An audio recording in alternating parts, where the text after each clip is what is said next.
In 1960s London, Estella is born with half black and half white hair. Because she looks different, she's considered an outcast and struggles to fit in with society's expectations.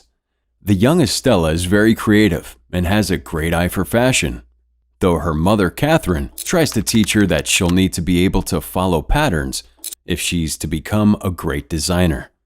Estella, of course, refuses to do what is expected of her. She's brilliant, bad, and a little bit mad. Catherine sends Estella to a private school, urging the young girl to keep her bad side, which she has named Cruella, under control and embrace her good and kind nature side. But this doesn't last long, as Estella is clearly too odd to fit in. She makes one friend, Anita Darling, but the other students relentlessly bully and mock her. Unwilling to conform, Estella embraces her bad side, fighting back against the students, who eventually throw her into a dumpster. There, she finds a stray dog whom she adopts and names Buddy. Estella's bad behavior lands her in the headmaster's office over and over, making her a problem child and sending her mother into conflict with the school's headmaster. Estella's mother withdraws her from school in order to keep her record clean, despite the headmaster's enthusiasm for expulsion. Catherine drives Estella and Buddy to London, hoping to start a new life and encourage her daughter's fashion dreams. But first, Catherine stops at a magnificent winter ball at Hellman Hall, explaining that she must speak with an old friend to get the money they need for their new life. Estella wants to see the gala, but her mother insists she stay in the car while she's inside, and asks her to look after a red necklace, which she describes as a family heirloom. But after spotting a unique-looking dress, Estella and Buddy immediately leave the car to check the party out for themselves. Inside, Estella is awed by the extravagant fashion, feeling, for the first time, that she truly belongs. But when Buddy breaks free, Estella is forced to chase him through the crowded room, immediately drawing the attention of the Baroness's valet and right-hand man, John. He manages to catch her, and after seeing her black and white hair, covers her up and tries to escort her out. Estella once again breaks free. Cinema recap here. We've got a little challenge that'll take 5 seconds, and it will change your life forever. You ready? All you gotta do is like, subscribe, and hit that notification bell, and you'll receive 10 free years of good luck. It's as simple as that, but is soon chased by 3 vicious Dalmatians and forced to hide outside. Estella falls over, but the 3 dogs run right past her. As she sits up, Estella is forced to watch as the dogs lunge at Catherine, pushing her off the cliff to her death. As the partygoers come to see what happened, the Baroness claims that it was an accident, and that the woman was accosting her for money. Estella blames herself for her mother's death and runs away, seeking refuge on a garbage truck. She doesn't notice that she's left behind her mother's necklace. Eventually, Estella makes it to the Regent Park Fountain, a place she wanted to visit with her mother. After apologizing for messing everything up, Cruella realizes that she lost the necklace her mother gave her. The next morning, Estella wakes up, having fallen asleep on the fountain. She sees 2 petty thieves, Jasper and Horace, and their one-eyed dog, Wink, swiping the money from the bottom of the fountain. Jasper quickly sees that Estella doesn't have a family, but when the cops show up, the trio grab their dogs and run. The brothers do their best to outrun her, but Estella and Buddy manage to keep up, even making it into their hideout. The boys introduce themselves to Estella, and she reveals that she's an orphan. Jasper sympathizes with her and urges Horace to remember that feeling, convincing him that Estella could be a good fit for their group. Having a girl around could make for an innocent distraction. Estella finds a safe place with the boys, but her two-toned hair is too obvious for a life of crime, so she dyes her hair red. 10 years later, Estella is a fully grown adult, living with Jasper, Horace, Buddy, and Wink as successful petty criminals. They successfully pickpocket strangers on the bus, break into homes, run cons in the hotel to steal guests' belongings, and frequently find themselves on the run when the police turn up. Although she's content with her simple life of crime, Estella continues to work on her fashion, longing for a career as a designer at Baroness von Hellman's prestigious couture company, the House of Baroness. On her birthday, Jasper and Horace steal a cake and give it to her with an extra special gift, a job offer from the Baroness's store, Liberty. Jasper reveals he pulled a few strings to get her accepted, namely breaking in and dropping her resume on the top of the pile. Estella is excited about the opportunity, but Horace thinks they're using the job as an angle for a con. Estella is deeply disappointed to find that her new job isn't as a glamorous fashion designer at all, but as an underappreciated janitor. Despite her best efforts, her boss won't even begin to look at Estella's designs, instead giving her much more cleaning work. Horace and Jasper arrive with lunch, but Estella quickly realizes that they're looking for the angle, an opportunity to rob the place. Estella insists that she wants to work honestly, with absolutely no crime in the store. The trash bag she's carrying gets poured onto her, leaving her filthy. Yet another thing her boss scolds her for. Ordered to stay and clean overnight. Estella steals some alcohol from his office, drinks herself into a stupor, and seeks out the window display, which she finds hideous and unfashionable. The next morning, Estella wakes up hungover by the window, having radically redecorated the window display in her own vision. Her boss prepares to fire her, until he discovers that the Baroness is visiting. Estella tries to hide with Horace and Jasper, who have already stolen their share of goods. But when the Baroness asks who's responsible for the window display, her boss rats her out and announces her imminent firing. To everyone's surprise, the Baroness reveals she's pleased with her work and offers Estella a job. Estella goes to work at the house of Baroness, conceiving of all new and original dress ideas and designs, hard work that is quickly noticed by the Baroness. Estella and the Baroness become fast friends because of Estella's beautiful work and designs, but Estella soon realizes that the Baroness is a cold and sociopathic woman. After work, Estella visits a vintage shop where she befriends the owner, Artie. She notices a stunning red dress in the window, a vintage design by the Baroness.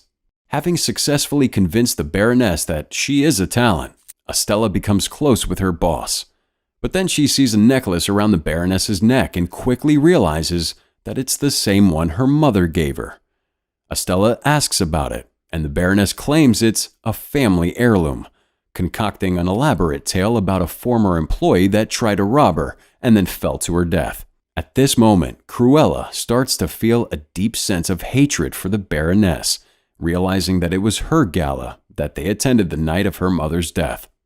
Estella tells Horace and Jasper what happened and insists that they use the opportunity to pull off a heist. She wants the necklace back.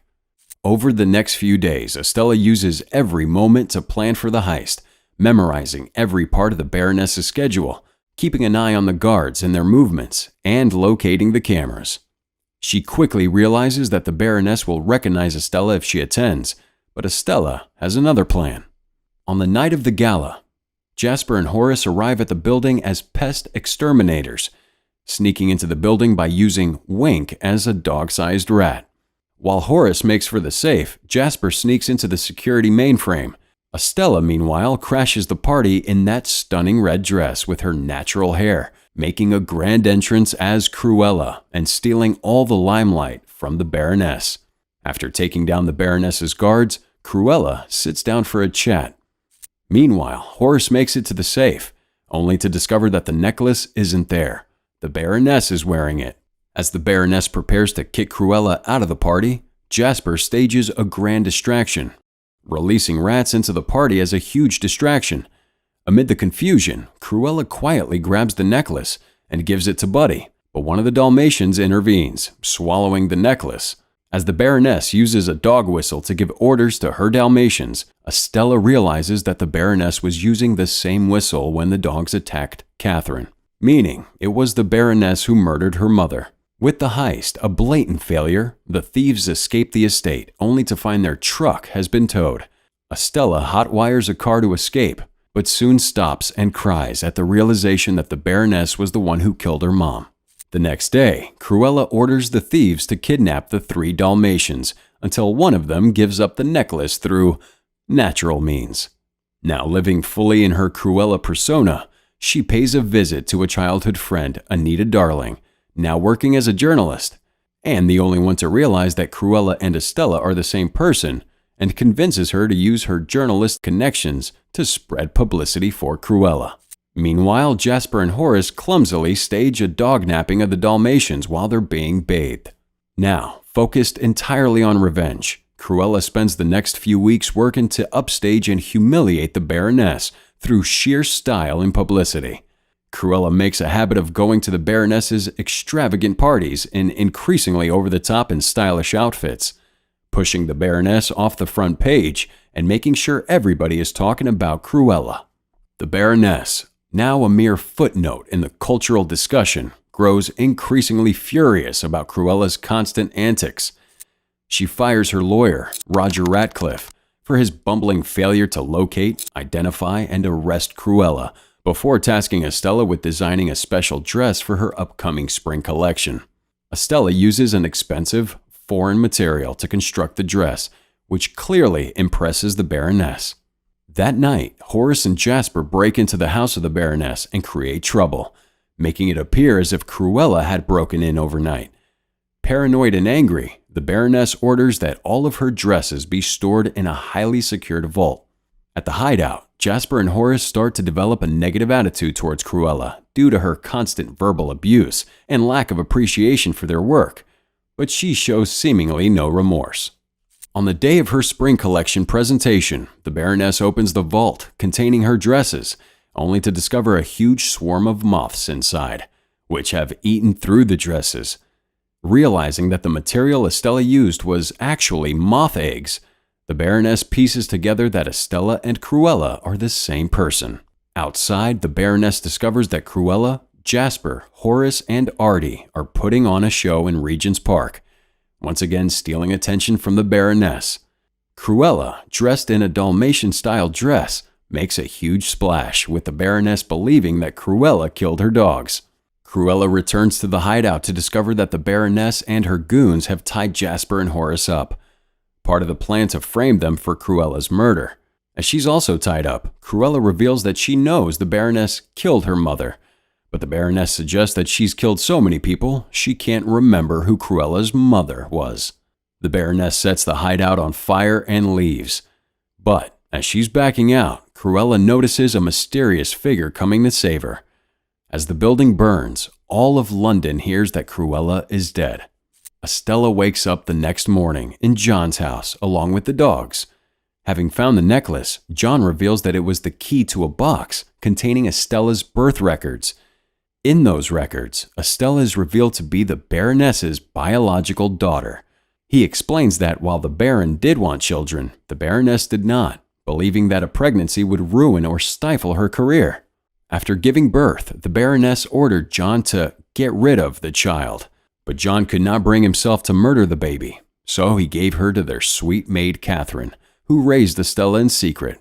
Devastated by the revelation, Estella runs away and retreats to the fountain in Regent's Park, where she makes her peace with her adoptive mother and officially embraces her new full-time identity as Cruella. Brilliant, bad, and a little bit mad.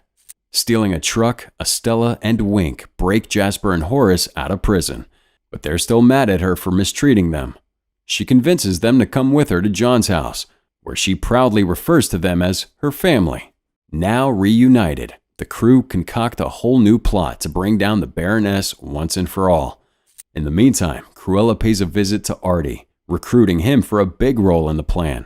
Horace steals Estella a new car called a Panther de Ville, and points out the similarity to the word devil, though it's pronounced DeVille. Estella quite likes the name. On the night of the Baroness's latest ball, she's shocked to discover that all of her guests have been tricked into wearing black and white Cruella wigs and outfits to honor Cruella. Unable to identify the real Cruella, the Baroness and her guards are on high alert. Cruella, who's already in the mansion, pokes the Baroness with a pin and grabs her dog whistle before slipping into the bathroom to change. Soon, the Baroness is dragged outside by the Dalmatians, where Estella stands with the dog whistle in the very spot that her adoptive mother was killed. Inside the mansion, Horace, Jasper, Artie, and John begin directing people outside. The Baroness lets go of the dogs, allowing them to speed towards Estella as they did with Catherine, but the dogs settle beside her, having come to obey their new master. Estella reveals that she is the Baroness's biological daughter, allowing the Baroness to take full credit for her creative genius. Hoping to make things better, the Baroness suggests that they could run the company together, mother and daughter. She slowly approaches and embraces Estella in a hug. After hugging her daughter, the Baroness pushes her off the cliff to her death. Realizing that everybody in attendance witnessed the blatant murder, the Baroness attempts to cover it up as an accident. Estella reveals that she survived the fall thanks to a tailored skirt made into a parachute, an ingenious design by her and Artie. As the Baroness is led into a police van for the arrest of Estella, Cruella arrives at the party in the DeVille, once again surprising everybody and upstaging the Baroness in her most humiliating moment. Cruella reveals that Estella left everything in her will to her, meaning all of the Baroness's fortune is now Cruella's. After holding a funeral for Estella, Cruella brings Horace and Jasper back to the newly renamed Hell Hall. Now that she's an heiress, Cruella DeVille decides to keep the estate and live there with her new crew. With John and Artie in for the ride, Estella tells her new team that she has big plans in store. Later, Cruella leaves 2 Dalmatian puppies at the home of Roger and Anita, named Pongo and Perdita. Roger, now working as a songwriter, begins on his latest work, a song about Cruella DeVille. If she doesn't scare you, no evil thing will.